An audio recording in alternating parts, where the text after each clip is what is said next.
Today, I expose one of the most common myths about Appalachian New Year's, the origins of consuming black-eyed peas and collard greens to celebrate the new year. The story many people hear begins towards the end of the Civil War. General Sherman and his men are in the middle of their march to the sea. On their way, they are destroying everything in sight. By the time Sherman and his men are done destroying Georgia, Southerners are starving. Interestingly, the one thing Sherman didn't destroy were the massive grain silos used to feed livestock. What was supposedly inside these silos? Black-eyed peas. And thus, the story of how we began to eat black-eyed peas is born. Well, this story is completely false. It's one of the biggest myths about an Appalachian New Year. And how do I know it's false? Well, first of all, silos weren't even invented until after the Civil War. And even if they did have large animal food stores, the Union would not have left it around for Southerners to have. They most certainly would have taken it to use as food for their horses, or they would have annihilated the stores completely. So what's the true story of why we eat black-eyed peas on New Year's?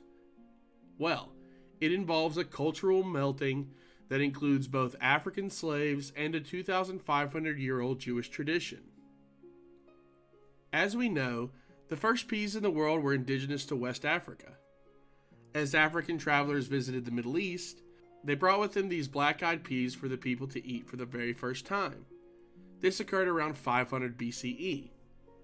At the same time, Jewish families, specifically in Syria, were celebrating the New Year with a special Seder before Rosh Hashanah.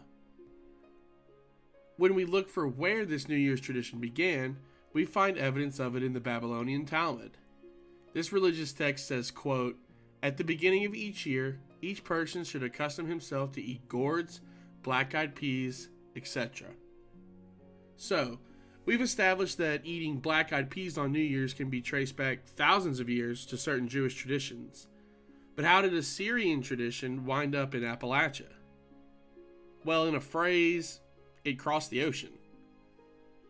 We have solid evidence that many Sephardic Jews moved to the South in the 1700s, the American South, that is. We know that most of them settled in Georgia during that time. This is our link from past to present. Once these Jewish families moved into the South, they brought with them their typical New Year's celebration. And who was cooking these meals for the families in Georgia? Mostly black cooks with experience with field peas and black-eyed peas.